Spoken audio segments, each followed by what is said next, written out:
rekan-rekan sekalian, di seri video kali ini saya akan menjelaskan tentang beberapa tips yang saya lakukan untuk mengemas kuliah daring dengan e-learning supaya menjadi lebih baik dan lebih interaktif. Nama saya Sunu Wirama, saya dari Departemen Teknik Elektro dan Teknologi Informasi UGM. Keahlian saya di bidang Human Computer Interaction dan berbagai macam riset aplikasi berbasis eye tracking. Nah, video kali ini saya akan upload di channel saya youtube.com/wibirama. Pastikan rekan-rekan nanti cek langsung ke channel saya dan di sana nanti akan ada playlist khusus yang saya buat untuk mengemas 5 seri atau 5 buah video tentang kuliah daring.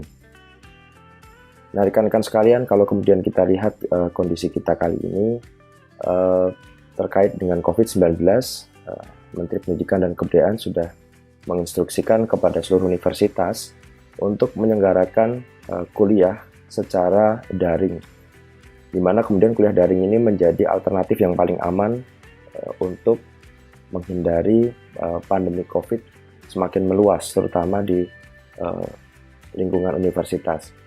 Nah, rekan-rekan sekalian, di bagian kiri, bagian kanan dari slide yang rekan-rekan lihat, rekan-rekan bisa melihat bahwa meskipun kemudian beberapa universitas merencanakan akan membuka kampus untuk tatap muka langsung atau luring, saya kira hampir semua universitas di Indonesia sepakat bahwa kita tidak bisa menjamin resiko yang kemudian akan muncul ketika kemudian kuliah luring atau offline itu dilakukan. Sehingga kemudian permasalahan paling besar dalam masa-masa pandemi saat ini adalah bagaimana kemudian kita bisa menggantikan hal-hal yang kita jumpai di kuliah tatap muka langsung dalam kuliah online atau kuliah daring.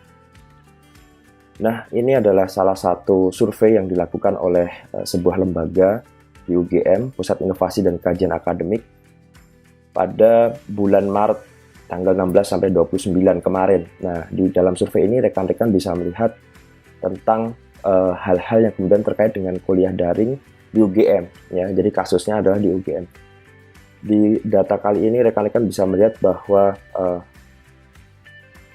pemahaman mahasiswa pada saat kuliah daring itu ternyata tidak terlalu bagus, ya. Di situ bisa rekan-rekan lihat bahwa angkanya adalah 40,9% pemahaman mahasiswa itu tidak mencapai level yang baik, ya. Jadi 40,9% mereka mengatakan bahwa mereka memiliki pemahaman yang sedang-sedang saja. Sementara kemudian 26,9% ini memiliki pemahaman kurang, di mana kemudian kalau kita jumlahkan angka 26,9% dan 40,9% ini, maka kemudian lebih dari 60% mahasiswa itu memiliki pemahaman yang kurang baik terhadap materi-materi yang disampaikan pada saat kuliah daring. Nah, di bagian kanan dari slide yang rekan-rekan lihat adalah kendala utama yang kemudian dialami oleh mahasiswa adalah kadangkala mereka mengeluh, ya, bahwa pulsa atau internet yang kemudian mereka gunakan itu biasanya cepat sekali kuotanya habis, ya. Ternyata setelah kami lakukan survei, ya, dan juga saya bertanya di beberapa rekan-rekan mahasiswa yang ada di kelas, memang hampir semua dosen menganggap bahwa kuliah online itu memindah interaksi dari kuliah luring itu ke daring. Jadi hanya dipindah kelasnya saja, dipindah interaksinya. Akibatnya hampir semua dosen itu menganggap bahwa kuliah online itu sama dengan video conference. Yang mana kemudian di hasil survei yang kemudian rekan-rekan lihat adalah 77,3% itu hampir ya berarti 70% lebih, ya, mahasiswa itu mengikuti kuliah itu secara sinkron dengan video conference. Yang mana kemudian faktor inilah yang membuat mahasiswa itu mengeluh, ya, pulsa mereka cepat habis. Kemudian ada yang mengeluh mereka stres karena dari jam 8 pagi sampai jam 4 sore mereka harus bertatap maya, yang mana kemudian ini juga tidak terlalu bagus untuk kesehatan. Nah, ini adalah hasil survei lain yang dilakukan dalam rentang waktu yang sama, rekan-rekan sekalian. Di sini memang ada beberapa kelebihan kuliah daring menurut mahasiswa, seperti misalkan mereka tidak perlu ke kampus, yang mana kemudian dari sisi biaya perjalanan atau transportasi menjadi menurun. Tapi kemudian ada beberapa kekurangan dalam kuliah daring yang kemudian cukup menonjol di hasil survei ini. Misalnya mereka mengeluhkan bahwa kuliah daring ini lebih banyak menumpuk tugas mereka sendiri ya. Jadi mereka menganggap bahwa dengan adanya kuliah daring ini mereka harus banyak mengerjakan tugas, yang mana kemudian sepertinya ini tidak bisa dihindari karena beberapa dosen menganggap bahwa hanya dengan memberikan tugas itu sudah cukup untuk mahasiswa. Di hasil survei PIKA, PIKA mendapatkan angka 67,1% mahasiswa mengeluhkan ya kuliah daring ini banyak sekali tugas yang harus dilakukan. Sering diganti dengan kuliah online, maaf. Kemudian 61,2 mereka menganggap tugas-tugas yang diberikan terlalu banyak. Nah, rekan-rekan sekalian, ini adalah realitas kita, yang mana kemudian di semester yang lalu di UGM itu memang kuliah daring itu dilakukan setengah semester. Jadi saya ingat betul tanggal 16 Maret universitas mengeluarkan sebuah instruksi bahwa kuliah akan diselenggarakan secara daring waktu itu seminggu sebelum ujian tengah semester, dan tepat setelah ujian tengah semester itu seluruh materi kuliah dilakukan secara online atau secara daring, yang mana kemudian ini adalah sesuatu yang sangat baru bagi sebagian besar dosen di UGM dan juga mahasiswa, karena sebelumnya mereka menggabungkan antara kuliah offline atau tatap muka yang tradisional dengan kuliah daring atau kita sebut sebagai blended learning. Nah, ini adalah hasil survei dari Dikti yang dilakukan belum lama, tanggal 21 per tanggal 21 Juni ya 2020 dengan responden 2.152 dosen di Indonesia. Nah, pertanyaannya adalah pada saat menyampaikan pembelajaran metode pilihan Anda apa? Begitu. Di situ ada sinkron dengan teknologi teleconference, kemudian asinkron dengan e-learning dan juga kombinasi keduanya. Nah, sebenarnya kalau kemudian kita melihat dari 2.000 dosen, kira-kira 2.100-an dosen yang kemudian mengisi survei, sebenarnya kuliah online ini sudah dikombinasikan antara sinkron dan asinkron, yang mana kemudian kita bisa melihat bahwa sebagian sudah menggunakan e-learning. Nah, akan tetapi kemudian ada beberapa masalah ya, selain masalah koneksi internet tentunya di mana-mana kita mengalaminya. Sebenarnya ada beberapa masalah yang kemudian muncul pada saat dosen-dosen tersebut menggabungkan kuliah mereka antara sinkron dengan asinkron. Misalnya adalah masalah terbesar kedua setelah koneksi internet. Di data ini kita bisa melihat angkanya sekitar 56% atau lebih dari separuh dari 2.000, berarti sekitar 1.000 dosen lebih itu mengatakan bahwa mereka kesulitan untuk membangun proses interaksi yang baik dengan mahasiswa mereka pada saat kuliah itu dilakukan secara daring. Tentunya ini bukan permasalahan yang sederhana, mengingat ketika kita kuliah daring, gestures atau kemudian ekspresi muka, intonasi suara itu tidak bisa kita lihat secara langsung, sehingga saya kira ini wajar sekali ketika 56% lebih dosen mengatakan bahwa interaksi dalam kelas daring itu mereka tidak menguasainya.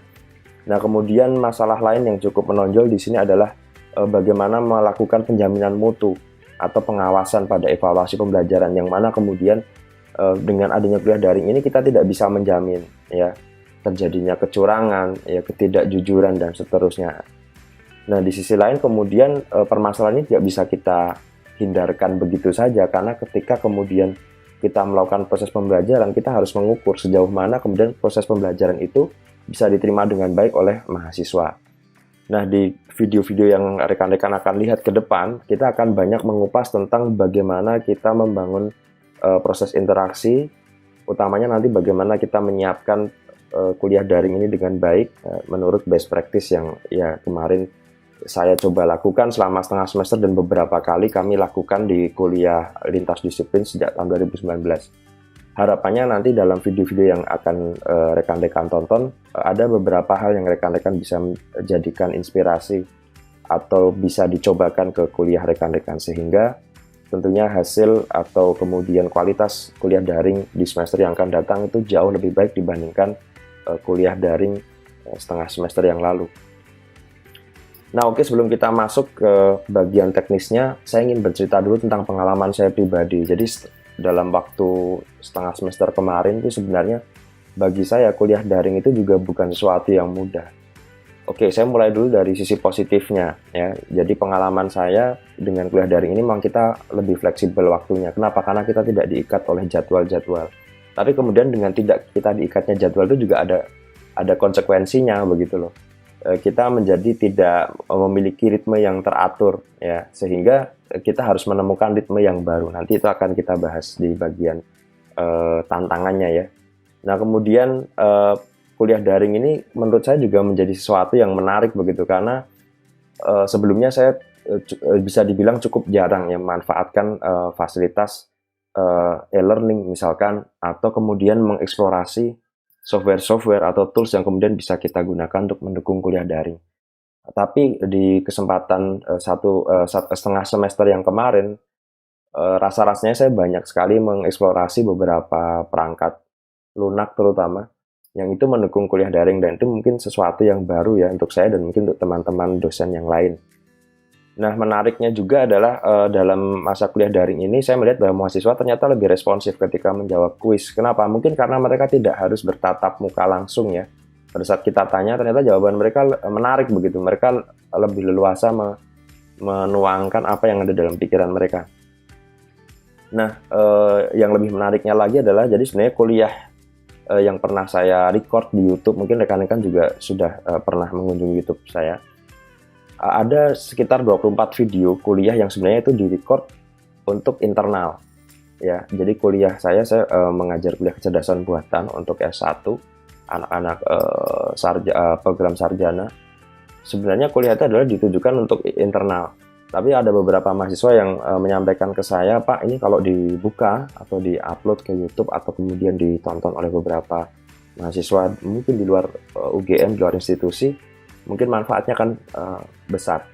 Nah, saya memutuskan kemarin untuk membuka. Nah, jadi semua kuliah yang terkait dengan kecerdasan buatan saya buka, dan saya buatkan playlistnya langsung, saya buatkan poster segala macam. Ternyata setelah kita open for public gitu ya, materi videonya itu ternyata responnya lumayan besar juga. Jadi dari statistik yang kemudian saya lihat di YouTube itu sudah dilihat lebih dari 4.700 viewers ya, unique viewers. Nah, ini sesuatu yang saya kira cukup menarik ya bagi saya pribadi terutama, karena ternyata kuliah daring ini bisa menjadi sarana kita ya untuk memperkenalkan ekspertis kita atau keahlian kita ke masyarakat. Selain kuliah kecerdasan buatan, saya juga membuka bahan-bahan kuliah tentang metodologi penelitian. Ini untuk terutama untuk program pasca sarjana. Jadi di YouTube itu saya mengumpulkan beberapa materi meskipun tidak serapi yang kemudian saya sampaikan di kelas. Tapi biasanya saya buat potongan-potongan dan saya upload di YouTube. Ternyata viewersnya lumayan ya. Jadi di sini sebenarnya kalau kita bisa mengemas kuliah daring itu dengan baik, maka ini menjadi salah satu sarana kita untuk memperkenalkan ekspertis kita, keahlian kita ke lingkup masyarakat yang lebih luas. Di mana kemudian dari sana muncul peluang-peluang yang mungkin tidak pernah kita duga. Ya, misalkan nantinya akan ada peluang kuliah untuk kolaborasi ya dengan kampus lain, dengan prodi lain, atau kita menjadi pengisi kuliah tamu di kampus yang lainnya dan seterusnya. Jadi rekan-rekan, ini sisi positif ya yang saya rasakan dari kuliah daring begitu. Nah, akan tetapi ada beberapa tantangan juga yang menurut saya perlu kita atasi ya. Yang pertama adalah motivasi. Jujur bagi saya memindah mode kuliah dari tatap muka langsung di kelas ke kuliah daring itu bukan sesuatu yang mudah rekan-rekan. Saya tidak tahu bagaimana kemudian rekan-rekan yang lain ya, sahabat-sahabat para dosen atau mentor yang kemudian sudah terbiasa, mungkin tidak terlalu berat. Tapi bagi saya memindahkan materi, kemudian membuat materi yang tadinya kita sampaikan langsung menjadi kemudian materi direkam dengan video atau audio, kemudian kita harus melakukan video editing, itu bukan sesuatu yang mudah menurut saya. Jadi berubah itu butuh waktu. Dan mindset saya semester kemarin itu di awal-awal masih sangat tradisional. Sehingga kemudian ada beberapa yang menyarankan bahwa tadi kita mengganti kuliah itu dengan tugas ya. Tapi waktu itu saya berpikir ketika seluruh mahasiswa mengerjakan tugas, maka yang terjadi adalah stres, dan memang betul. Sehingga waktu itu saya memilih untuk tidak terlalu sering memberi tugas dan lebih memilih penilaian secara formatif, yang mana ketika saya sampaikan materi, ada semacam kuis-kuis kecil di sana. Nanti saya akan sampaikan di video-video yang berikutnya ya. Nah, ini adalah sesuatu yang menjadi tantangan. Jadi kondisinya baru tapi mindset saya masih tradisional waktu itu ya. Kemudian yang kedua, saya melihat adanya variasi infrastruktur, terutama dari mahasiswa saya. Jadi ada yang memilih untuk kuliah online secara langsung ya, sinkron dengan Webex terutama di kampus kami, atau waktu itu Teams ya. Ada juga yang tidak memilih seperti itu. Kenapa? Karena mereka ternyata pulang ke daerah masing-masing dan mereka terkendala dengan koneksi internet. Nah, ini menjadi sebuah tantangan besar bagi saya, terutama untuk mengelola kelas. Bagaimana saya mensiasati dua hal ini ya, antara yang memilih kuliah sinkron dengan yang tidak memilih ya. Akhirnya saya membagi dua jadwal. Jadi saya tidak mewajibkan mahasiswa saya untuk datang langsung ya, tapi tolok ukur saya adalah apakah dia mengerjakan kuisnya atau tidak ya. Jadi silahkan bagi mereka yang kesulitan internet, bahkan saya merekam kuliah sinkron saya dan akhirnya mereka bisa melihat rekaman saya di waktu yang mereka longgar begitu. Nah, kemudian hal yang saya rasakan cukup berat adalah ternyata saya menyadari dalam perjalanan semester kemarin, ternyata kuliah daring itu bukan video conference saja. Nah, ini sesuatu yang rekan-rekan mungkin juga rasakan ya, bahwa sebenarnya kuliah daring itu usaha kita itu sebenarnya kalau kita lihat itu jauh lebih besar dibandingkan dengan kuliah tatap muka biasa. Kenapa? Karena di awal itu kita harus merekam hampir semua materi yang kemudian akan kita sampaikan dan kemudian melakukan video editing. Saya biasanya memecah video itu menjadi 15 menit sampai 20 menit ya. Supaya mahasiswa bisa konsentrasi ya. Jadi kalau kita unggah video dengan durasi yang lama itu mahasiswa biasanya tidak menonton sampai habis. Kenapa saya tahu? Karena kebetulan saya unggah di YouTube dan di situ ada statistiknya. Jadi mereka hanya bertahan paling 10 menit, 15 menit, yang mana ketika kemudian kita pecah video itu menjadi kecil-kecil, itu ternyata daya tahan mereka tuh lebih besar. Nah, ini kan artinya membutuhkan usaha yang lebih dari sisi dosen. Seperti itu. Dan pengalaman saya semester kemarin adalah kita harus menyiapkan konten kuliah itu dengan tertata rapi. Artinya setengah semester kemarin saya harus merancang nanti kira-kira bentuk asesmennya seperti apa, interaksinya bagaimana, dan seterusnya. Sehingga dari sisi perancangan kuliah itu jauh lebih rumit, jauh lebih detail dibandingkan dengan kuliah tatap muka biasa. Nah, kemudian dari sisi penjaminan mutu juga menjadi masalah besar seperti yang tadi saya sampaikan di awal, bahwa ternyata tidak sederhana melakukan penilaian ya, karena ada aspek-aspek yang terkait dengan fairness atau ya keadilan ya. Dan di sini kemudian saya mendorong ke rekan-rekan semua ya, rekan-rekan dosen, bahwa ini adalah masalah yang harus didiskusikan ya, dan saya dan mungkin rekan-rekan yang lain juga sama-sama belajar. Artinya tidak ada best practice yang mungkin terbaik saat ini. Tapi mungkin nanti suatu saat kita akan menemukan tips-tips lain yang nantinya kita akan bisa manfaatkan untuk menjamin ya fairness pada saat kita melakukan assessment.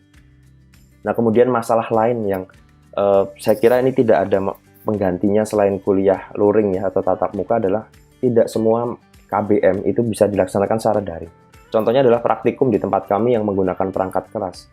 Tidak mungkin mahasiswa membawa perangkat keras itu kan ke kos atau ke rumah mereka, sehingga memang solusinya adalah ya untuk sementara kami membuat di kampus kami ada sebuah protokol ketat untuk menjamin keluar masuknya mahasiswa dan juga untuk menjamin apakah kemudian kuliah yang praktikum ya yang kemudian dilaksanakan itu aman.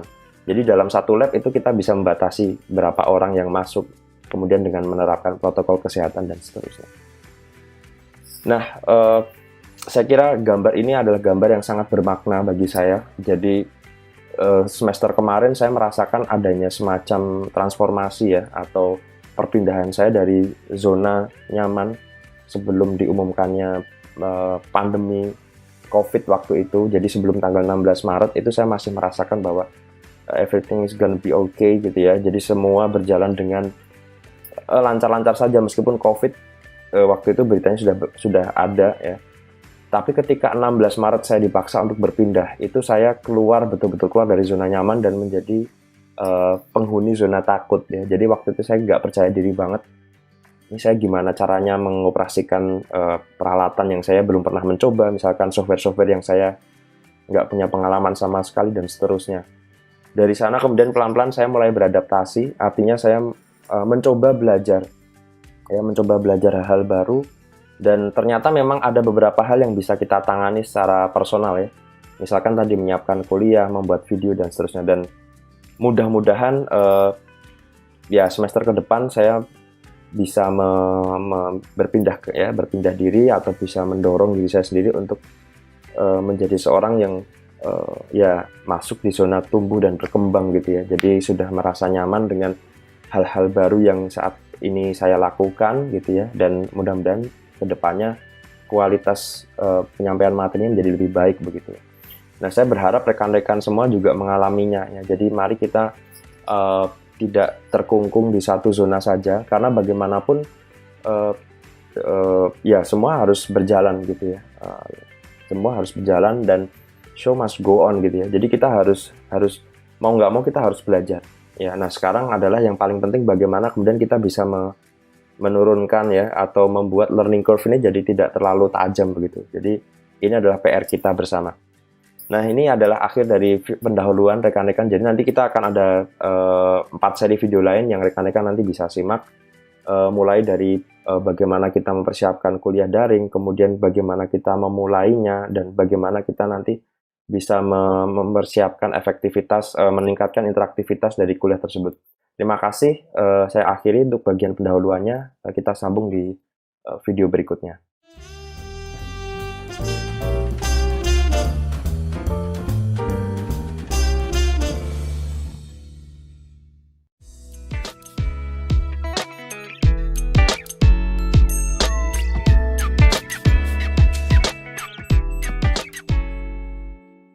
Rekan-rekan sekalian, di video yang kedua ini saya akan menjelaskan tentang hal-hal yang kemudian saya pelajari dari semester yang lalu ya. Jadi setengah semester dari mulai pertengahan Maret sampai kemudian Juni ya. Nah, kemudian hal-hal yang kemudian saya pelajari itu ternyata membawa saya pada satu kesimpulan besar ya, bahwa sebenarnya kuliah daring itu ternyata cukup berbeda ya dengan kuliah tatap muka, baik dari sisi karakteristik ya, metode penyampaiannya, maupun dari kemudian apa yang kemudian harus kita sampaikan di sana ya. Nah, ini yang kemudian nanti akan kita kupas dengan ya saya kira dengan menggabungkan antara apa yang kemudian saya baca dan dengan pengalaman saya berinteraksi bersama adik-adik mahasiswa. Nah, dari berbagai macam interaksi yang saya lakukan dengan mahasiswa dan juga dari beberapa referensi yang saya baca, saya menemukan adanya perbedaan yang cukup jauh ya, antara bagaimana mahasiswa zaman sekarang atau zaman now itu belajar dibandingkan dengan pada saat kita menjadi mahasiswa. Saya sebut dengan 5R ya. Jadi yang pertama adalah research. Adik-adik mahasiswa kita itu ternyata ketika bekerja atau kemudian ketika mereka menyelesaikan tugas, itu mereka lebih suka berkolaborasi. Yang mana kemudian media sosial atau kemudian WhatsApp, Telegram, atau mereka banyak menggunakan Line ternyata membuat kolaborasi ini jadi sangat efektif, yang mana kemudian itu tidak pernah kita bayangkan pada saat kita menjadi mahasiswa. Nah, ini adalah hal yang positif ya, ketika mereka tahu cara menempatkan atau kapan mereka harus berkolaborasi. Tapi ketika kita tidak memberi mereka instruksi bagaimana mereka harus berkolaborasi, maka ini yang terjadi pada saat assessment ya rekan-rekan. Jadi ketika rekan-rekan ingin menguji kemampuan personal mereka melakukan kolaborasi, yang mana kemudian ini seharusnya tidak diperbolehkan ya. Nah, nantinya kita perlu menjelaskan mana yang harus dikolaborasikan dan mana yang tidak, dan ini adalah hal penting yang harus kita komunikasikan di awal. Nah, kemudian yang kedua, mahasiswa sekarang itu lebih suka mengakses referensi yang relevan dan cepat sekali mereka akses tanpa harus login, tanpa harus subscribe, membayar ya. Jadi kalau saya boleh mengatakan bahwa bacaan mereka sekarang itu sudah bukan lagi buku teks atau paper begitu ya, yang mana kemudian ini mungkin menjadi bacaan utama kita pada saat kita mahasiswa atau pada saat dulu kita belajar ya. Bayangkan kita mungkin dulu lebih suka melihat referensi langsung ya kan, kita datang ke perpustakaan atau kita bahkan memfotokopi ya kan buku yang kemudian dibaca oleh dosen kita. Tapi kalau mahasiswa zaman sekarang sudah tidak seperti itu ya. Jadi mereka lebih suka mengakses informasi yang bisa mereka buka dengan cepat ya. Kalau di engineering di bidang saya itu informasi itu sangat-sangat berlimpah ya, mulai dari Wikipedia, Medium, Coursera, Stack Overflow, Khan Academy. Sehingga kemudian kita menjadi bukan satu-satunya lagi sumber informasi ya. Jadi dosen itu bukan satu-satunya orang yang berhak menyampaikan informasi dan mendominasi informasi itu ya. Di zaman sekarang kita lebih banyak berperan sebagai kurator ya, orang yang kemudian memilih ya atau memberikan informasi ke mahasiswa, ini adalah bahan yang bisa kamu pelajari ya, valid bahannya, dan ini adalah bahan yang tidak valid begitu. Jadi kita bertugas memilih informasi untuk mereka. Nah, kemudian yang ketiga adalah mahasiswa zaman sekarang itu sangat rasional ya. Artinya karena sumber informasi itu sedemikian luasnya dan mereka menemukan pembanding yang cukup banyak dengan apa yang kemudian kita sampaikan, maka cara mengajar yang otoritatif ini menjadi tidak efektif ya rekan-rekan. Jadi kalau kemudian rekan-rekan menganggap bahwa kebenaran mutlak itu hanya ada pada dosen, itu siap-siap mahasiswa tidak akan respect ya. Dan kita juga harus siap informasi yang kemudian kita sampaikan itu di benchmark atau dibandingkan dengan informasi-informasi yang mereka dapatkan di luar ya. Di sini kemudian solusinya adalah kita memberikan guidance kepada mereka, bagaimana mereka harus belajar, bagaimana mereka harus memilih source atau sumber informasi. Dari situ kemudian mereka tahu ya, di tengah banjir informasi ini mereka bisa menyeleksi dengan baik mana informasi yang relevan dan cocok untuk mereka belajar dan mana yang tidak. Nah, kemudian hal lain yang saya temukan adalah banyak mahasiswa itu yang cenderung lebih suka belajar dengan cara yang rileks ya, tidak kaku. Apalagi kemudian di era pandemi ini ya, kita menemukan bahwa ada mahasiswa yang dia online dari jam 7 sampai jam 4 misalkan. Sehingga cara-cara belajar yang sangat kaku, misalkan harus setiap saat terlihat videonya ya, atau kemudian harus ya, kita membayangkan seolah-olah di kelas harus anteng, harus sudah bukan zamannya lagi begitu. Jadi ini yang kemudian perlu kita siasati ya, ketika kita memindahkan metode pembelajaran dari offline ke online, maka style atau gaya belajar ini masih tetap dipegang oleh anak-anak zaman sekarang begitu. Nah, hal lain yang kemudian saya temukan adalah kedekatan dosen dengan mahasiswa, dalam artian bagaimana kemudian dosen itu bisa menjadi peer ya dari mahasiswa, itu sangat penting ya. Jadi di sini mahasiswa sekarang itu lebih open ya, lebih terbuka terhadap pertemanan ya. Artinya begini, ketika rekan-rekan bisa membuat mereka percaya ya, trust-nya besar, atau rekan-rekan bisa memberikan inspirasi ke adik-adik mahasiswa saat ini, maka kemudian jalinan emosi atau pertemanan itu menjadi lebih kuat dan gap itu menjadi semakin tipis, yang mana kemudian dari sana mereka percaya kepada kita karena mereka menganggap kita peer ya, atau partner yang kemudian bisa diajak diskusi. Jadi bukan karena mereka menjadi bawahan kita begitu ya. Ini sesuatu yang kemudian agak sedikit susah untuk diterima, terutama oleh rekan-rekan yang mungkin sedikit lebih senior ya. Tapi ini adalah cara kerja ya, proses belajar mengajar zaman sekarang ya, karena kita bukan lagi satu-satunya sumber informasi. Jadi masih ada pembanding-pembanding di luar kita, yang mana kemudian ketika kita bisa memposisikan diri dengan tepat, maka kita bisa mendapatkan trust dari mereka. Nah, saya akan mengupas pengalaman semester kemarin tentang bagaimana kemudian kita bisa memilih akses terhadap tools atau software atau perangkat kuliah daring dengan berbagai macam bentuk KBM yang kita lakukan ya di UGM. Yang pertama adalah kita bisa melihat dari sisi ketersediaan dan kecepatan internetnya. Yang sisi pertama yang hijau adalah ketika tingkat ketersediaan tinggi dan akses kecepatan internetnya tinggi. Nah, ini tentunya akan sangat ideal ya, sehingga rekan-rekan bisa melakukan interaksi dengan berbagai macam software atau media yang tersedia ya, bisa melakukan tatap maya atau bahkan Anda bisa melakukan streaming langsung dengan media sosial, yang mana kemudian ini sangat-sangat populer rekan-rekan. Banyak mahasiswa yang sekarang mengakses Instagram, ya. Jadi Facebook sudah bukan pilihan utama, saya kira. Mereka mengakses YouTube dan Instagram. Nah, dari sinilah kemudian kita bisa manfaatkan dua kanal tadi itu sebagai salah satu cara untuk menjangkau ya audiens kita. Kegiatan KBM-nya bisa macam-macam ya, rekan-rekan bisa melakukan ujian langsung atau bahkan bimbingan atau bahkan melakukan tutorial ya. Ini sisi yang pertama atau kuadran yang pertama yang berwarna hijau.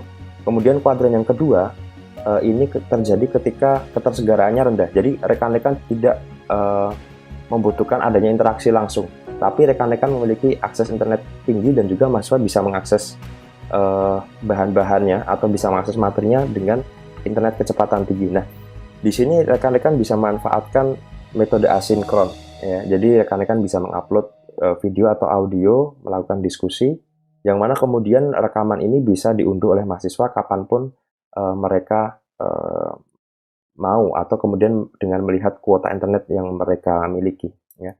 Kemudian kuadran yang ketiga adalah kuadran tingkat ketersegaraan tinggi tapi kecepatan rendah. Nah, ini yang banyak terjadi di mahasiswa-mahasiswa yang kemudian mereka pulang ke daerah masing-masing, yang mana mereka harus berinteraksi dengan dosen atau dengan peer-nya, dengan temannya, tapi mereka memiliki kendala akses internet. Nah, di sini saya menyarankan tidak berinteraksi dengan video dan audio secara langsung, tapi menggunakan berbagai macam tools yang memungkinkan kolaborasi dilakukan dengan cara bertukar teks atau gambar, misalkan dengan menggunakan chatbox ya di e-learning, atau dengan menggunakan tools semacam WhatsApp, Telegram, dan seterusnya begitu. Nah, yang terakhir adalah tingkat ketersegaraan rendah dan internet rendah. Ini tentunya kendala juga ya untuk rekan-rekan yang kemudian berada di area yang tidak terjangkau oleh koneksi internet yang cukup cepat. Yang mana kemudian dengan kuadran yang terakhir ini rekan-rekan mirip-mirip dengan yang sebelumnya ya. Jadi rekan-rekan bisa menggunakan e-learning ya, dan juga menggunakan email. Ini cara yang paling minimum untuk melakukan pembelajaran secara daring. Nah, kita akan melanjutkan materi kita dengan mengenal model pembelajaran tradisional dan model flip ya. Model tradisional adalah model yang kita lakukan selama ini ya. Jadi model yang kemudian kita terapkan di universitas sebelum terjadinya pandemi adalah sebenarnya model tradisional, yang mana kemudian dosen itu mengajarkan materi di kelas, kemudian mahasiswa mendengarkan kuliah dan mencatat, lalu mengerjakan tugas ya. That's it. Jadi ini adalah traditional learning. Nah, ketika pandemi itu kemudian datang dan memaksa kemudian pembelajaran itu dilakukan secara online, maka model tradisional ini menjadi kurang efektif. Terutama ketika kemudian kita memaksakan bahwa seluruh pembelajaran itu harus dilakukan dengan video conference. Selain melelahkan bagi mahasiswa, bayangkan mereka harus online dari jam 7 atau jam 8 pagi sampai sore. Itu kalau setiap hari betul-betul akan membuat mereka stres ya. Saya pernah melakukannya, menjadi seorang peserta rapat dari jam 8 pagi sampai jam 4 sore. Malamnya saya mual begitu ya. Ternyata setelah saya baca-baca referensi, saya kemungkinan besar terkena visual fatigue ya. Jadi kelelahan karena saya setiap harinya ya, waktu itu ya, saya memandang ke layar komputer ya. Nah, ini tentunya harus dihindari ya, dengan cara-cara yang kemudian kita kenal dengan flip learning ya. Flip learning ini mahasiswa lebih banyak belajar mandiri di rumah dengan melihat rekaman atau hands-out yang kemudian kita sampaikan melalui e-learning, yang mana kemudian rekaman dan hands-out ini harus dipelajari sebelum nantinya mahasiswa berdiskusi di kelas online ya. Jadi mereka menonton apa yang kemudian kita siapkan ya. Kita lebih, tentunya ini tantangan untuk dosen karena kita lebih banyak harus menyiapkan materinya sebelum kita sampaikan. Namun pada saat kemudian kita berinteraksi dengan mereka, kita lebih banyak menggali hal-hal yang sudah mereka pelajari dan mungkin memberikan studi kasus yang lebih tinggi tingkatnya untuk menguji pemahaman mereka. Nah, inilah yang kemudian sebenarnya lebih ideal diterapkan di masa pembelajaran online ya, daring saat ini. Karena dengan adanya flip learning ini, mahasiswa tidak harus online dalam durasi yang cukup lama. Mungkin dengan durasi 20-30 menit, meskipun kemudian kita bisa memperbanyak frekuensinya ya, itu kita sudah membuka kanal diskusi untuk mahasiswa begitu. Nah, rekan-rekan sekalian, ini adalah langkah pertama yang kemudian kemarin saya alami dan saya temukan semasa perpindahan ya antara pembelajaran offline atau luring, kemudian pertengahan Maret kita di UGM itu berpindah ke pembelajaran daring. Kita akan bersambung ke video selanjutnya, nanti saya akan jelaskan bagaimana pengalaman kami di UGM dalam menyiapkan kuliah daring, kemudian bagaimana memulainya dan bagaimana meningkatkan interaktivitas. Terima kasih, sampai jumpa di video berikutnya.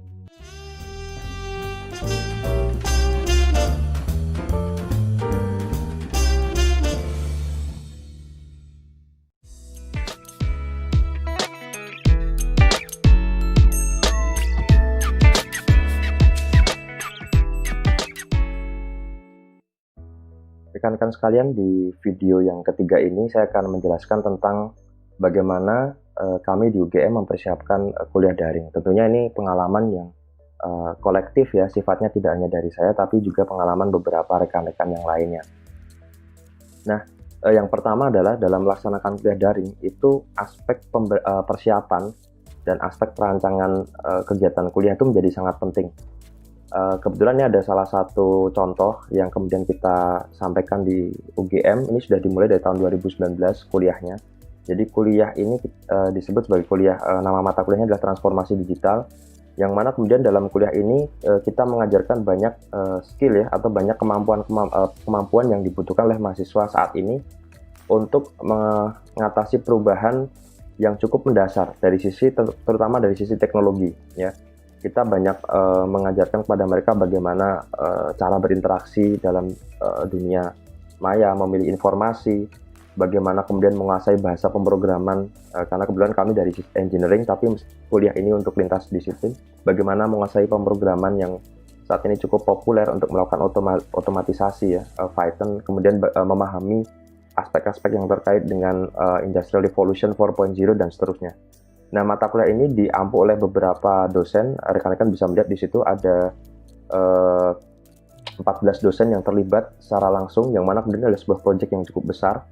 Dan di sana kemudian ada banyak sekali kegiatan yang kemudian perlu kita lakukan untuk terselenggaranya kuliah ini. Dan semua kuliah yang kemudian kita lakukan ini dilaksanakan secara daring. Nah, dari sisi persiapan rekan-rekan, ternyata ketika kita ingin melakukan kuliah daring itu kita harus betul-betul merancang ya, apa yang kemudian kita akan dapatkan dari satu kali pertemuan. Misalkan di slide ini rekan-rekan bisa melihat, misalkan di minggu pertama ada sub capaian pembelajaran ya, mata kuliah itu apa kira-kira. Jadi dari yang pertama capaian pembelajaran itu kita bisa turunkan lagi menjadi capaian yang lebih detail ya. Nah, kemudian dari sisi penilaiannya seperti apa?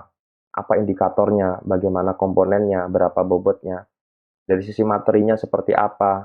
Dari sisi metode pembelajarannya apa yang harus dilakukan oleh dosen dan mahasiswa? Kemudian durasinya berapa lama? Bebannya seperti apa? Kemudian apa yang akan dirasakan mahasiswa selama pembelajaran dan bagaimana medianya serta siapa fasilitatornya. Nah, ini di awal itu harus dirancang secara detail, yang mana kemudian dari sana ketika perancangannya itu sudah matang, maka bisa kita sampaikan ke mahasiswa sehingga mereka tahu plot dan alur cerita apa yang nanti akan mereka lakukan dan bagaimana mereka harus menyesuaikan diri terhadap rencana pembelajaran itu ya. Rekan-rekan nanti bisa mengunduh di ugm.id/transdik, sudah saya arahkan ke website dari Pika, yang mana kemudian menjadi host untuk file contoh ini ya, rencana pembelajaran kegiatan per semester. Nah, kemudian dari RPKPS yang sudah dirancang itu, kita harus betul-betul mencermati hal-hal yang menjadi mungkin bisa menjadi beban bagi dosen atau bagi mahasiswa. Contohnya adalah yang pertama, ketika kemudian masuk ke kelas ya, kelas digital tentunya, itu hal-hal apa sih yang sebenarnya perlu diketahui mahasiswa di minggu pertama ya. Tentunya ini cukup berbeda dengan kelas offline ya, atau kelas luring ya. Karena ketika kemudian kelas daring itu kita mulai, mungkin mereka tidak mengerti bagaimana mereka harus mulai berkuliah, apa netiquette, nanti saya jelaskan ya, apa semacam sopan santun yang harus mereka taati ya selama proses kuliah, apa bagaimana mereka akan diakses atau dinilai ya kan, bagaimana nantinya mereka akan diskusi ya, kapan mereka bisa berinteraksi dengan dosen dan temannya dan seterusnya. Ini hal-hal yang kemudian perlu kita cermati ya. Di minggu pertama mungkin mereka tidak semuanya pernah mengalami kuliah online, tapi untuk semester depan tentunya hampir semua mahasiswa sudah pernah mengalaminya. Nah, ini pengalaman yang kemudian harus kita gali lebih jauh ya. Tentunya ketika rekan-rekan punya waktu, rekan-rekan bisa melakukan survei ya. Kesulitan apa sih yang kemudian dirasakan mahasiswa pada saat mereka mulai mengikuti kuliah ya. Dari sini kemudian kita bisa memperkecil tadi learning curve-nya. Kita tidak harus memaksakan mereka untuk stres di awal gitu ya. Ketika kita tahu ya apa kebutuhan mereka di minggu pertama. Nah, kemudian kriteria sukses dan kriteria penilaian itu harus kita sampaikan di awal. Jadi grading kriteria itu tentunya agak sedikit berbeda ya dengan situasi normal. Misalkan ketika rekan-rekan dalam situasi normal itu mengambil nilai kuis dari keaktifan mahasiswa ketika mengerjakan soal di kelas. Saya kira dalam kondisi pandemi atau kuliah daring nggak bisa kita lakukan. Ya, sehingga grading kriteria ini harus kita rubah dan kita harus kreatif untuk melakukan assessment. Ya, caranya bagaimana? Nah, ini yang ketiga, kita tidak boleh menumpuk tugas itu secara simultan di akhir masa kuliah atau di pertengahan kuliah. Kenapa? Mungkin mereka pada saat kuliah di awal mereka akan merasa ringan ya, tapi ketika mendekati masa-masa UTS, ya, ujian tengah semester atau UAS, mereka tidak hanya mengerjakan tugas dari kuliah kita, tapi mereka mengerjakan tugas itu dari kuliah-kuliah lain yang juga dilaksanakan secara online. Sehingga saran saya adalah kita lakukan assessment itu berkala. Ya, jadi tidak menumpuk tugas itu di tanggal-tanggal atau periode-periode tertentu yang mana kemudian ini justru meningkatkan kadar stres mereka. Ya. Kemudian yang berikutnya adalah kita harus tahu alur cerita dari tugas itu seperti apa. Terkadang ada satu tugas yang mensyaratkan tugas lain dikerjakan lebih dulu. Ya, jadi ada syarat ketercapaian ya. Ketika ada satu tugas, maka ada syarat ketercapaian bahwa tugas ini bisa dikerjakan kalau rekan-rekan mahasiswa, adik-adik kita itu mengerjakan tugas-tugas sebelumnya atau kuis sebelumnya. Nah, ini harus kita sampaikan di awal ya. Jadi ketika kemudian mahasiswa ini nanti memasuki pembelajaran mandiri, ini harus kita sampaikan di awal agar mereka aware bahwa kuis-kuis itu memang dirancang untuk meningkatkan pengetahuan mereka secara gradual, ya, secara berlahan-lahan, begitu. Kalau tidak kita sampaikan, mungkin mereka menganggap oh ini kuis nggak perlu dikerjakan, kita skip, kita kerjakan tugas yang paling besar. Nah, ini yang kemudian sering terjadi. Saya pernah melihat beberapa kali di kelas saya, ada beberapa mahasiswa yang skip ya kuis karena menganggap bahwa kuis ini sekedar assessment biasa untuk menguji pemahaman. Padahal ketika mereka mengerjakan kuis itu, ya, mereka menambah pengalaman mereka, analisis mereka menjadi makin bagus dan akhirnya mereka bisa mengerjakan tugas yang berkelompok ya, yang mereka membutuhkan diskusi antar teman mereka. Nah, ini harus kita sampaikan di awal. Nah, kemudian ketika Anda tim teaching atau dengan rekan-rekan dosen yang lain dalam satu mata kuliah, maka pastikan apa yang akan disampaikan masing-masing dosen itu sudah clear di awal. Kenapa? Nantinya pada saat Anda mendesain materi kuliah untuk disampaikan, Anda harus menghubungkan antara materi kuliah Anda itu dengan materi kuliah dosen-dosen lain, baik itu sebelum maupun sesudah kuliah Anda. Yang mana kemudian ini bukan sesuatu yang mudah kalau tidak didefinisikan sejak awal. Ya. Jadi oke, kita menghindari overlap, tapi memang ada beberapa mata kuliah yang itu tidak bisa kemudian betul-betul clear ya pembagiannya. Nah, ini di awal harus kita definisikan ya, siapa mengajar apa dan bagaimana keterkaitannya antara satu pertemuan dengan pertemuan yang lain. Nah, kemudian ini yang saya kira cukup berat ya bagi saya dan mungkin rekan-rekan yang baru berpindah dari kuliah offline ke online, adalah bagaimana kemudian kita memindahkan materi itu ke dalam konten audiovisual. Nah, saran saya untuk rekan-rekan yang kemudian nantinya membutuhkan banyak sekali konten audiovisual, rekan-rekan saya kira perlu dukungan dari institusi ya. Setidaknya pastikan ada asisten atau ada tim yang kemudian membantu dari sisi editing, dari sisi upload, pengemasan, dan seterusnya. Karena memang packaging ini cukup penting untuk konten audiovisual. Ya, jadi dari masalah kualitas video, kualitas audio, ya, bagaimana metode penyampaiannya, ya, kualitas editingnya dan seterusnya.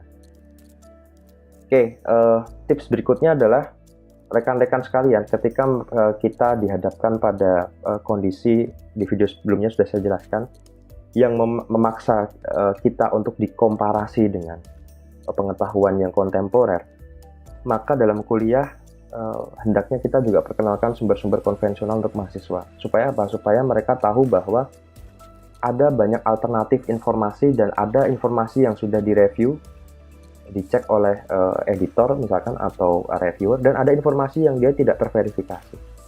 Ya. Informasi online itu biasanya tidak melalui proses peer review yang benar, sehingga tidak semua informasi online itu valid. Sementara kalau kemudian kita mengacu ke buku atau paper, biasanya buku dan paper ini ada editor atau ada reviewernya, sehingga validitas informasinya sedikit lebih tinggi dibandingkan informasi online dari website atau dari portal komunitas yang kemudian banyak disitasi atau banyak diambil oleh mahasiswa. Nah, penting kiranya, saya kira rekan-rekan dosen ini untuk mengambil chapter-chapter dalam buku teks, ya PDF-nya saja, diambil misalkan chapter 1, chapter 2, tidak seluruh chapter harus dibaca. Kemudian kita kenalkan ke mahasiswa, ya. Supaya apa? Supaya mereka tahu bahwa banyak sekali sumber informasi, tapi mereka harus menyeleksi mana sumber informasi yang valid dan mana yang validitasnya lebih rendah. Nah, kemudian ini trik yang saya lakukan sih untuk membuat mahasiswa selalu termotivasi, ya. Biasanya ketika kami sampaikan pertemuan, ya, atau satu topik begitu, biasanya saya memberikan kuis. Ya, memberikan kuis tidak banyak sih, 10 pertanyaan, yang mana kemudian kuis ini juga tidak terlalu rumit sebenarnya. Tapi di dalam setiap pertanyaannya, saya mencoba mengemas pertanyaan-pertanyaan yang di situ memantik analisis. Ya. Jadi yang kita tanyakan bukan mekaniknya, ya, itu bisa kita berikan di akhir, ya, mungkin di UTS atau UAS atau mungkin ujian tulis yang lain. Tapi dalam kuis ini saya ingin menguji pemahaman fundamental mereka. Ya. Jadi pertanyaan yang ringan, pertanyaan yang mungkin tidak terlalu banyak matematisnya. Tapi untuk menjawab itu mereka harus tahu betul konsepnya, harus tahu pemahaman yang fundamentalnya. Nah, ini yang kemudian banyak saya lontarkan di kuis dan responnya cukup bagus, ya. Jadi mereka ada beberapa yang mencoba bertanya ke saya begitu, ya, baik melalui WhatsApp atau kebanyakan melalui email. Karena ternyata ketika mengujikan pemahaman fundamental, itu banyak sekali mahasiswa kita yang ternyata mereka nggak ngerti sebenarnya secara fundamental itu konsep yang kita sampaikan secara seperti apa. Ya, mereka cenderung lebih pragmatis, ya, yang mana kemudian ketika ada soal yang sifatnya mekanik, ya, dengan matematis atau dengan menjelaskan definisi tertentu, mereka tinggal membuka internet dan melakukan copy paste, ya. Tapi kalau pertanyaannya fundamental, itu jawabannya tidak langsung bisa mereka temukan di internet. Nah, ini yang kemudian perlu rekan-rekan pikirkan, bagaimana kemudian mengemas pertanyaan-pertanyaan kuis ini menjadi pertanyaan yang sifatnya analisis begitu, bukan sekedar menyalin, ya, copy paste dari internet. Nah, kemudian ada beberapa kasus di mana kemudian beberapa dosen di UGM itu mengalami kendala dari sisi koneksi, ya. Ini saya kira ditemukan juga, ya, di luar institusi kami begitu. Bagaimana sih cara menyiapkan materi untuk koneksi yang sifatnya dalam tanda petik kritis begitu, ya. Nah, ada beberapa trik yang kami lakukan di UGM. Yang paling gampang sebenarnya adalah dengan menggunakan file PDF dan audio, ya. Tidak susah sebenarnya menyiapkannya. Yang pertama adalah rekan-rekan harus pastikan bahwa setiap slide itu ada nomor halamannya. Ya, jadi setiap slide itu ada nomor halamannya. Ini cara yang pertama. Kemudian convert atau ubah slide tadi ke dalam bentuk PDF. Supaya apa? Supaya distribusinya lebih mudah. Sebab hampir semua smartphone itu sekarang bisa membaca file PDF. Dan setiap mahasiswa bisa dipastikan 100% pasti memiliki smartphone. Ya. Kalaupun tidak, mereka bisa mengakses melalui email. Ya, tapi sangat jarang sekali mahasiswa yang kita temukan tidak memiliki smartphone. Sehingga dari sana kita bisa mendistribusikan file PDF itu beserta audionya. Ya, jadi kita rekam file audio kita, menjelaskan file X gitu, ya, halaman pertama, Anda jelaskan slide 1, ya, karena di situ sudah ada nomor halamannya, Anda bisa bacakan penjelasannya, kemudian Anda pindah ke slide nomor 2 dan seterusnya. Dari situ nanti mahasiswa bisa menyimak penjelasan Anda sembari menonton PDF-nya atau sembari melihat PDF-nya. Ini adalah cara yang paling simple, paling sederhana untuk mendistribusikan materi secara asinkron, bisa melalui WhatsApp atau melalui email. Nah, itu saya kira video yang ketiga ya. Jadi tadi sudah kita jelaskan bagaimana kemudian latar belakang kenapa kita harus kuliah online ya, apa yang kita pelajari di semester sebelumnya, dan di video yang barusan rekan-rekan lihat ini ya, ini adalah beberapa hal yang harus rekan-rekan lakukan untuk mempersiapkan kuliah daring supaya kualitasnya menjadi lebih baik.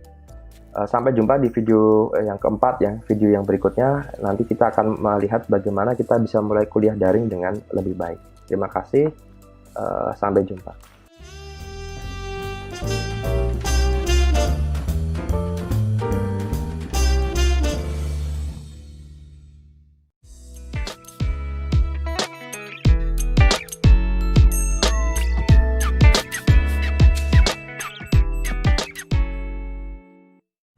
Rekan-rekan sekalian, berjumpa kembali di bagian terakhir dari seri video tips mengemas kuliah daring dengan e-learning.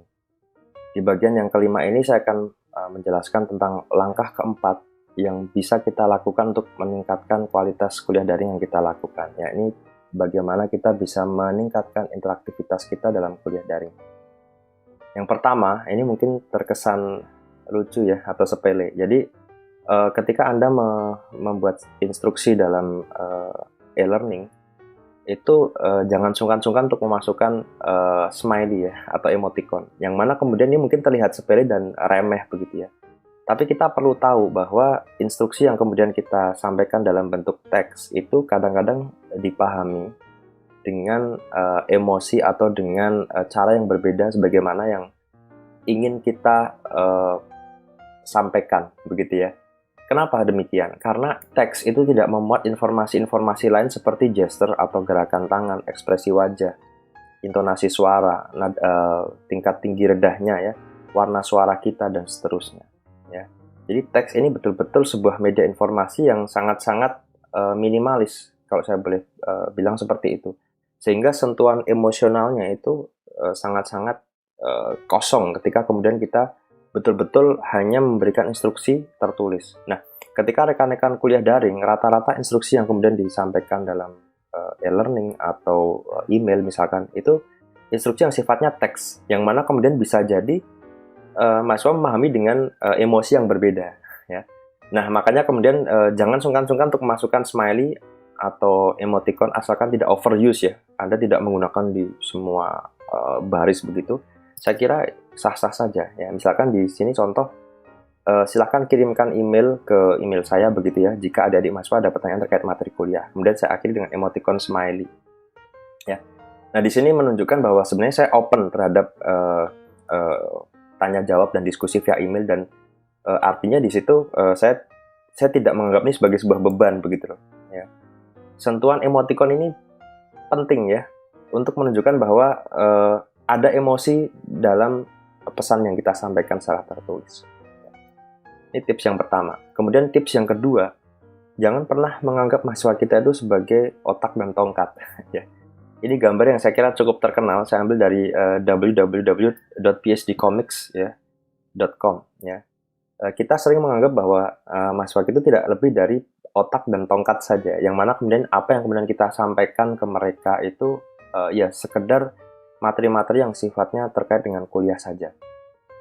Mungkin di masa non-pandemi, mungkin hal tersebut bisa diterima ya. Tapi ketika kemudian informasi itu disampaikan dengan cara yang berbeda, yang mana sebelumnya kita sampaikan dengan gesture yang terlihat dengan jelas ya, dengan ekspresi wajah yang terlihat dengan jelas, dengan metode yang tidak menyulitkan mereka. Tapi ketika kita berpindah ke kuliah daring, maka ada hambatan-hambatan yang harus mereka atasi supaya mereka bisa menerima informasi dari kita. Ya. Nah, dalam konteks ini sebaiknya kita melihat mereka secara utuh ya. Kita melihat mereka betul-betul tidak hanya otak dan tongkat saja. Artinya ada kasus di mana mungkin mereka tidak bisa online karena mungkin koneksinya bermasalah atau kuotanya habis dan seterusnya. Nah, dari sini kemudian kita bisa menumbuhkan langkah-langkah yang membuat proses belajar jadi lebih mudah untuk mereka. Ya, contoh yang sudah saya jelaskan di video sebelumnya, tidak semua mahasiswa saya itu bisa online secara langsung dengan video conference. Ya, ada beberapa dari mereka yang kesulitan, dan mereka lebih memilih online secara langsung pagi. Ya. Sementara saya pagi tidak mungkin, ya. Kenapa? Karena saya biasanya pagi mengurus rumah atau menyiapkan materi kuliah. Ya. Dari situ kemudian komprominya adalah ketika saya kuliah online dengan video conference, maka saya merekam seluruh proses kuliah dari awal sampai akhir. Ya tentunya effortnya atau usahanya jauh lebih berat dibandingkan dengan kuliah biasa. Tapi kita ingin memastikan bahwa everything is gonna be okay ya. Semuanya bisa berjalan dengan baik, meskipun kemudian memang ada pengorbanan dari sisi kita dan dari sisi mahasiswa. Nah, kemudian tips yang berikutnya adalah kalau kemudian kita ingin dekat dengan orang lain, maka gunakan tips-tips yang sering digunakan oleh negosiator. Ya, ini tips yang sangat-sangat sering digunakan oleh negosiator, ya ini adalah bagaimana mereka menjalin keterkaitan kolektif pada sebuah grup supaya mereka bisa masuk ke sana. Ya. Kalau Anda ingin Anda diterima dalam sebuah komunitas, maka pasti ada sesuatu yang sama ya, ada kesamaan, similaritas antara apa yang Anda sukai atau apa yang Anda lakukan dengan apa yang dilakukan atau disukai oleh grup tadi kan. Nah, cara yang sama bisa kita gunakan untuk mendekatkan kita sebagai dosen atau fasilitator ke mahasiswa ya. Jadi dalam kuliah itu jangan semata-mata kita menceritakan kuliah yang ya materinya dari buku atau dari paper. Tapi sisipkan materi-materi yang sifatnya personal ya, misalkan kegiatan Anda selama pandemi, misalkan kegiatan olahraga atau kegiatan lain yang Anda lakukan dengan keluarga, atau hal-hal yang sama sekali tidak berhubungan langsung dengan kuliah ya, hobi Anda ya, atau hal-hal menarik yang Anda baca, misalkan sampaikan itu sehingga mahasiswa melihat Anda tidak sekedar orang yang kemudian hanya mengerjakan pekerjaan Anda begitu loh, hanya menggugurkan kewajiban Anda sebagai dosen ya. Mereka akan melihat Anda itu sebagai peer. Ini salah satu aspek yang sangat-sangat penting yang saya pelajari selama berinteraksi dengan rekan-rekan di kelas dan juga pada saat skripsi. Rata-rata mahasiswa yang ada di lab saya pada saat skripsi itu dekat dengan saya, terbuka komunikasinya dan seterusnya, karena saya sering cerita hal-hal yang sebenarnya nggak ada hubungannya dengan skripsi, atau hal-hal yang nggak ada hubungannya dengan tugas akhir mereka. Ya, saya sering sharing pengalaman saya pada saat saya studi lanjut, saya sering sharing hal-hal yang saya lakukan di luar kuliah, saya sering sharing bacaan-bacaan yang saya baca untuk meningkatkan wawasan, dan dari situ mereka ternyata menganggap bahwa saya ada keterkaitan dengan hidup mereka. Ya. Nah, ini yang kemudian mendekatkan kita secara emosional dengan mahasiswa kita. Oke, caranya bagaimana supaya nanti kita bisa masuk ke mereka? Nah, sebagai seorang fasilitator atau tepatnya peer ya, kolega, rekan, meskipun kita lebih senior pastinya, kita bisa mengajari mereka tanpa harus menggurui mereka. Ya. Caranya bagaimana? Caranya dengan menceritakan hal-hal yang lebih mereka butuhkan untuk masa yang akan datang. Ya, jadi tadi sudah saya ceritakan ya, saya sering menceritakan pengalaman saya ketika di luar negeri, ketika studi lanjut, bagaimana saya mengelola stres, ya kan, bagaimana saya mengelola konflik antara permasalahan kuliah dengan permasalahan ekonomi misalkan pada saat saya studi lanjut. Nah, ini adalah cara-cara yang sangat baik untuk menginspirasi mereka bahwa sebenarnya ketika mereka ingin meraih kesuksesan itu jalannya tidak sesederhana yang mereka bayangkan begitu loh. Nah, cara seperti ini yang membuat mereka biasanya akan lebih respect kepada kita sebagai fasilitator ya. Ini kata Sir Arthur Ward ya, the mediocre teacher tells, the good teacher explains, the superior teacher demonstrates, the great teacher inspires. Ya. Nah, contoh lain yang bisa Anda lakukan untuk menginspirasi mahasiswa adalah Anda bisa membaca buku-buku motivasi dan coba ceritakan atau kaitkan pelajaran-pelajaran di buku motivasi itu dengan apa yang Anda lakukan ya dalam hidup Anda. Misal, saya suka sekali dengan buku Seven Habits of Highly Effective People ya dari Stephen Covey. Di situ ada satu prinsip yang disampaikan oleh Stephen Covey di bagian pertama dari Seven Habits, yakni proaktif. Ya. Nah, saya mencoba mengaitkan aspek-aspek proaktif ini dalam cerita keseharian saya, yang mana secara tidak langsung sebenarnya saya sedang meminta mereka itu untuk proaktif juga dalam kuliah misalkan, atau dalam bertanya, atau dalam mengerjakan tugas dengan teman yang lain. Ya. Nah, ketika kemudian kita bisa menceritakan apa yang kita lakukan, atau apa hal-hal yang kemudian membawa kita kepada suatu keberhasilan meskipun jalannya mungkin terjal ya, itu hal-hal itu akan membuat mereka menjadi lebih percaya kepada kita, mereka terinspirasi, dan mereka akan menerapkan tips-tips tadi tanpa harus kita paksa, begitu ya. Nah, ini adalah salah satu tips yang mana kemudian dari sana kita bisa mendapatkan kedekatan emosional dengan adik-adik mahasiswa kita. Nah, kemudian tips yang lain pada saat kuliah sinkron adalah dengan memanfaatkan adanya fasilitas video, atau yang mungkin belum pernah dicoba oleh rekan-rekan adalah dengan menggunakan real-time feedback, ya, Mentimeter softwarenya atau websitenya. Nah, tentunya kita harus siap untuk dikritik ya. Ini syarat pertamanya adalah kita harus open mind dan kita harus siap melihat apapun hasilnya. Ini contoh screenshot dari kuliah. Waktu itu ini bukan kuliah di kelas saya, tapi saya diundang sebagai narasumber di sebuah event online, yang mana dalam event itu ada 50 orang peserta kira-kira yang menyimak kuliah saya waktu itu secara online. Nah, setelah kuliah itu berakhir, saya diminta untuk menunggu sebentar dan peserta memasukkan pendapatnya ya di Mentimeter itu. Dari sana kemudian Mentimeternya akan mengenerate hasil dalam visual cloud words seperti itu ya, yang Anda lihat di bagian kanan. Yang mana kemudian dari situ Anda akan melihat komentar-komentarnya secara langsung ya. Menariknya adalah Anda akan melihat ada beberapa orang yang mereka memasukkan kata-kata yang sama di sana, dan si software Mentimeter ini nantinya akan mengenerate kata-kata yang sama tadi menjadi bagian yang dominan terhadap kata-kata yang lain, begitu. Nah, disinilah kemudian pentingnya Anda open mind ya, ketika Anda memperbolehkan adanya feedback langsung ya dari mahasiswa, dan Anda melihat feedback itu secara langsung pada saat kuliah online, maka mahasiswa akan melihat bahwa Anda tadi bukan satu-satunya otoritas yang berhak mendikte atau menyampaikan ilmu dan mereka harus mengikuti, tapi Anda juga open terhadap proses perbaikan ya. Ini nantinya akan menumbuhkan trust yang sangat tinggi rekan-rekan ya. Ketika rekan-rekan bisa melakukan ini ya, syaratnya harus open mind dan siap dikritik, maka percayalah bahwa nantinya kuliah itu benar-benar akan menjadi milik semua orang, tidak hanya milik Anda, tapi juga milik mahasiswa Anda. Nah, yang terakhir, saya kira ini tips yang sangat-sangat bermanfaat ya. Pastikan bahwa semua yang ada dalam kelas itu berkontribusi terhadap kuliah. Ya, terutama ketika nanti Anda mengkombinasikan antara kuliah sinkron dengan menggunakan e-learning, maka jangan sampai Anda bertugas sendirian di sana. Ya, contoh, nanti dalam kuliah itu Anda bisa meminta sebagian dari mereka untuk menjadi tim dokumentasi ya. Kalau Anda memiliki rezeki yang berlebih atau Anda punya dana hibah, maka bisa saja Anda gunakan dana hibah itu untuk meng-hire ya sebagian dari mereka yang memiliki kualitas, atau Anda bisa open recruitment saja ya. Jadi buka peluang ke mahasiswa yang ikut di kelas Anda open recruitment, pilih mahasiswa yang memiliki kemampuan yang cukup baik dalam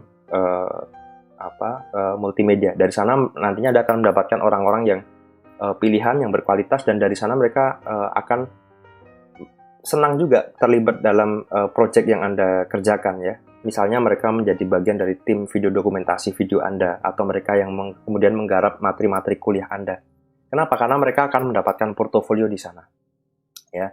Jadi pastikan mahasiswa ikut berkontribusi. Kemudian pada saat kuliah daring, rekan-rekan bisa saja memberi tugas kepada mereka untuk menjadi moderator dan notulen ya. Ini bisa kita praktekkan. Misalkan ketika kita kuliah selama 1,5 jam, bagi saja kuliah tadi menjadi 3 sesi ya. Nah, ketika kemudian kita bagi menjadi 3 sesi, tentunya mahasiswa sudah kita beritahu sebelumnya bahwa nanti akan ada 3 sesi. Maka tugas moderator di sana akan kita pergilirkan ya. Jadi sesi pertama moderatornya si A, sesi kedua si B, sesi ketiga si C. Begitu juga notulen atau orang yang kemudian mencatat diskusi yang terjadi di sana bisa kita pergilirkan. Sehingga ketika nantinya rekan-rekan, misalkan nantinya rekan-rekan menjadwal ada 12 kali pertemuan sinkron ya. Rekan-rekan sudah bisa memberdayakan setidaknya ada dalam 1 kali pertemuan ada 6 mahasiswa, maka rekan-rekan bisa memberdayakan 72 mahasiswa. Tentunya kalau kelas rekan-rekan 60 orang atau 70 orang, ini sudah lebih dari cukup ya rekan-rekan. Nah, saya kira ini beberapa hal yang bisa rekan-rekan lakukan untuk mempersiapkan kuliah daring rekan-rekan menjadi lebih berkualitas. Yang pertama, Di video pertama sudah saya sampaikan tentang bagaimana kemudian kita harus berpindah dari past normal ke new normal ya, yang kita tadinya ketakutan, kemudian kita harus mempelajari hal-hal baru. Kemudian di video yang kedua, saya menjelaskan tentang bagaimana saya belajar dari semester yang sebelumnya, hal-hal apa yang saya dapatkan. Di video yang ketiga, saya menjelaskan bagaimana mempersiapkan kuliah daring. Di video yang keempat, saya menjelaskan tentang bagaimana mulai kuliah daring dengan baik. Dan di video terakhir ini, rekan-rekan bisa melihat bagaimana kita bisa meningkatkan kadar interaktivitas dalam kuliah daring. Saya kira itu hal-hal yang bisa saya bagikan dalam kuliah online kali ini, dalam video yang kemudian rekan-rekan lihat selama mungkin hampir 1,5 jam. Mudah-mudahan bermanfaat. Terima kasih dan sampai jumpa di video-video yang berikutnya.